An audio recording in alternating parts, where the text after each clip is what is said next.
som els autèntics homes de fe d'aquest país, no ho acceptem. I volem que quedi clar que cada vegada som més i que el govern no pot fer el que li doni la gana.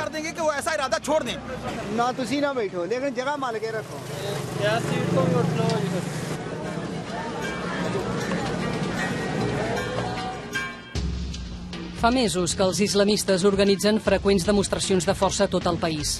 És la seva manera d'influir en la vida política i en el futur del Pakistan. Avui la concentració tindrà lloc a Lahore. Es forma una llarga caravana d'autobusos plens de militants de diferents organitzacions radicals. Arriben de tot el Panjab, que s'ha convertit en un gran bastió fonamentalista i en refugi de talibans.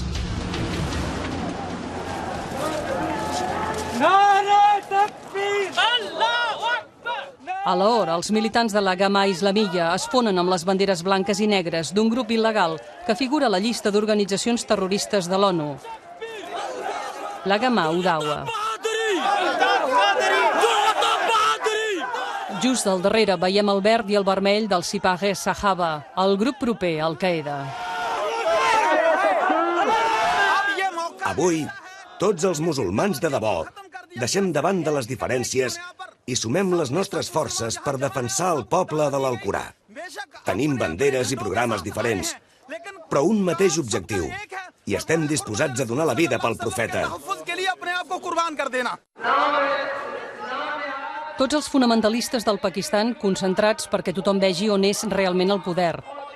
Al carrer, a les seves mans. 50.000 persones criden amb odi un mateix nom. El d'Asia Bibi.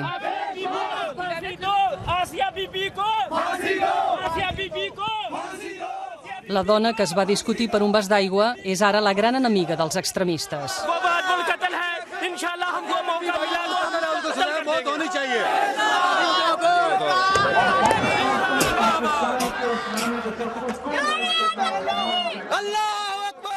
El papa Benet XVI, que ha defensat Asia Bibi i ha criticat la llei de la blasfèmia, també és blanc de la ira dels manifestants.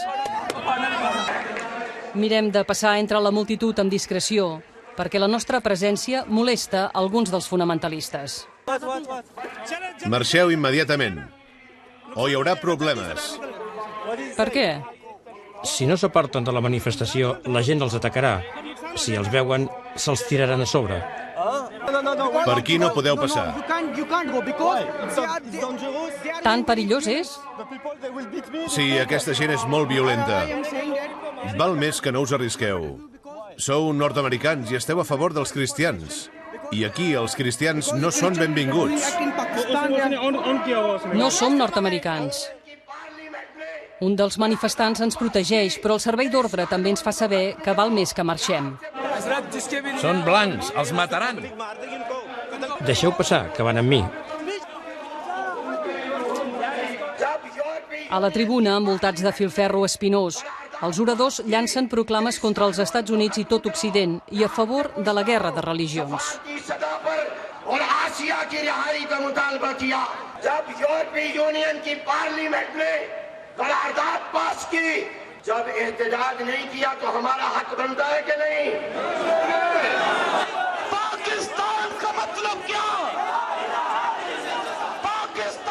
Tres dies després d'aquesta demostració de força, el govern va retirar el projecte de reforma de la llei de la blasfèmia.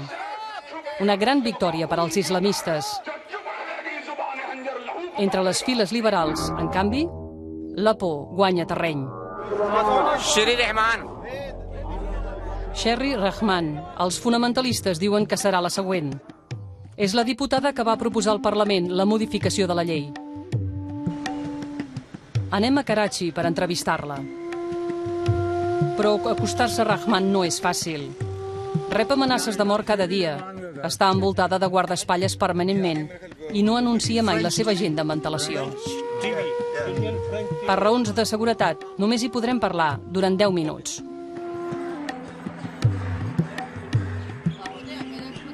Per Rahman, que el seu partit hagi renunciat a la reforma de la llei de la blasfèmia és una derrota personal i política. L'únic que demanava era que no inclogués la pena de mort, perquè ni tan sols l'Alcorà diu que aquestes coses mereixin la pena de mort. Vaig redactar el projecte amb un llenguatge jurídic i alhora religiós, perquè és evident que no es poden tolerar injustícies d'aquest tipus en nom del profeta Mahoma, quan ni ell mateix les hauria acceptat.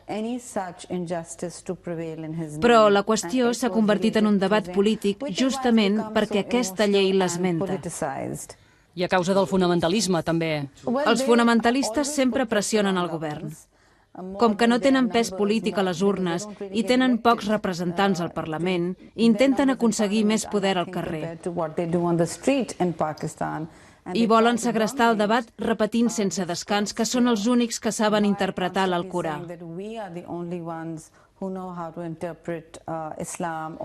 Per molts altres pakistanesos, això és un insult. Que no som musulmans, nosaltres. Té por?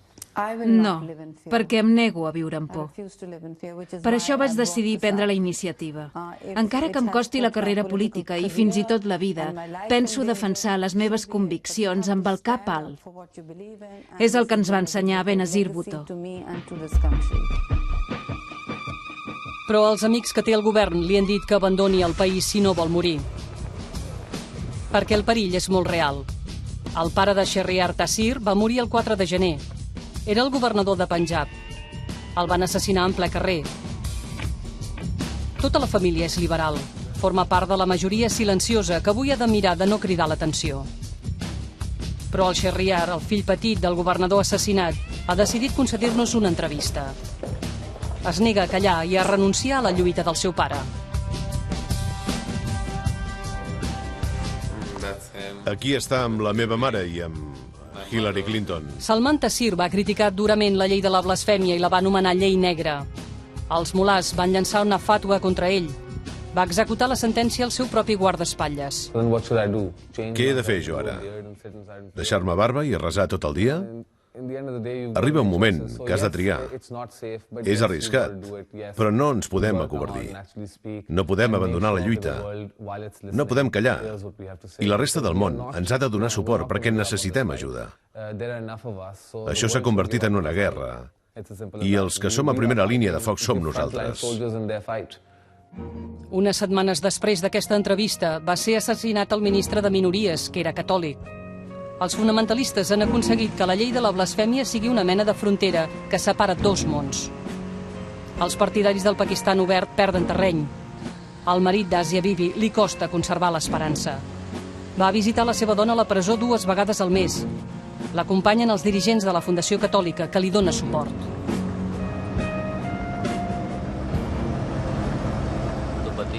Hauríem de parar a comprar fruita. I també necessita llet. I em sembla que se li han acabat el sucre i el te. Asia Bibi no serà indultada. Només li queda el recurs que el seu advocat ha presentat al Tribunal Suprem, que pot trigar 1 any, 2 o potser més a respondre. No podem deixar d'anar-la a veure, perquè se sent molt sola. Abans hi anàvem tots un cop per setmana, i li portàvem tot el que ens demanava. Però des que la van condemnar a mort, les coses s'han complicat. Ara ja no hi puc anar amb els nens. Els meus fills no l'han tornat a veure.